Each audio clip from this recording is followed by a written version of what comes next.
নমস্কার বন্ধুরা, ইলা রান্নাঘর থেকে সকলকে জানাই শুভ বিজয়া দশমীর প্রীতি শুভেচ্ছা ও ভালোবাসা।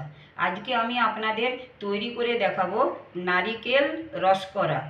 তো চলুন দেখে নিই কীভাবে নারিকেল রসকরা তৈরি করতে হয়। এখানে আমি দুধটাকে জাল করে ক্ষীর তৈরি করে নেব। এখানে আমি দুধ নিয়েছি 750 গ্রাম। ক্ষীরটা তৈরি করে নিয়েছি। গ্যাসটা আমি বন্ধ করে দিলাম। এখানে আমি একটা বড় নারকেল নিয়েছি, সেটাকে আমি কুড়িয়ে নিয়েছি। এখানে চিনিটাকেও আমি পিষে রেখেছি, আর এখানে ছোট এলাচ নিয়েছি দুটো। এখন আমি নারকেলটাকে হাফ বেটে নেব। আমি এখানে সিলভারটাতে নারকেলটা পিষে নেব। হাফ কিন্তু বাটবো।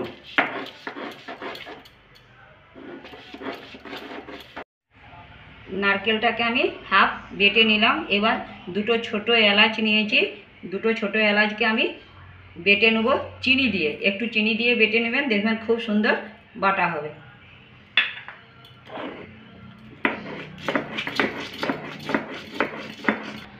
একটা বাটির মধ্যে আমি নারকেলটা বেটে নিয়েছিলাম সেটা নিয়েছি, আর চিনিটা গুঁড়ো করে নিয়েছিলাম। এখানে আমি একটা নারকেলে 1 কাপ চিনি নিয়েছি। আপনারা যদি দুটো নারকেল নেন তো 2 কাপ চিনি নিতে হবে।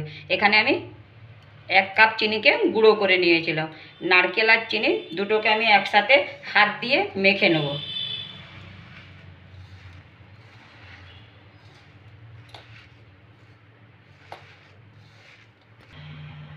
ক্ষীরটাকে আমি প্রথমেই তৈরি করে নিয়েছিলাম দুধে। এবার আমি নারকেল আর চিনিটাকে মেখে নিলাম হাত দিয়ে। এবার আমি এই ক্ষীরের মধ্যে দিলাম নারকেল আর চিনিটাকে। এবারে গ্যাসের আঁচটা কিন্তু খুব অল্প রাখবো, অল্প আঁচে কিন্তু নাড়তে থাকবো। ক্ষীরের সাথে চিনি আর নারকেলটাকে খুব ভালো করে মিশিয়ে নেব। গ্যাসের আঁচটা কিন্তু কমিয়ে রেখেছি। এইভাবে আমরা নাড়তে থাকবো যতক্ষণ না পাকটা হচ্ছে।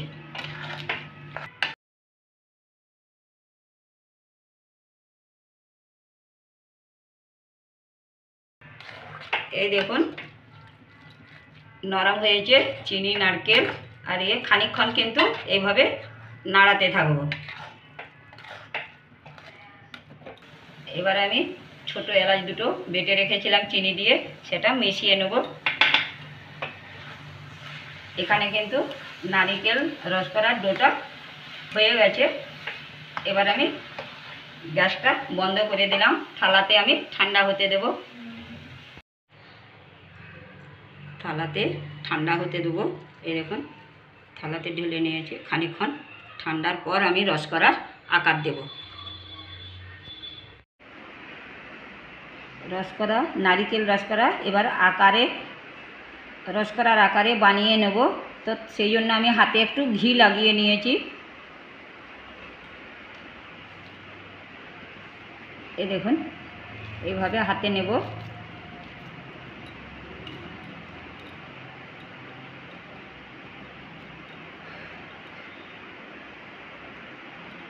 এই দেখুন একটা কিন্তু আমি রসকরার আকারে বানিয়ে নিলাম। আর একটা আমি বানাচ্ছি। এভাবে হাতে নেব লম্বা করে, এইভাবে আগে পাকিয়ে নেব। হাতে নিয়ে এইভাবে নিচের দিকে একটু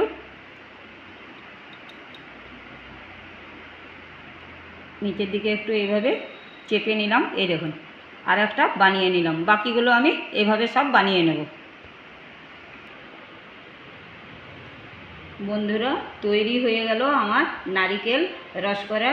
এই নারিকেল রসকরা কিন্তু খেতে খুব সুস্বাদু হয় এবং পূজা পার্বণে স্পেশালি তৈরি করা হয়।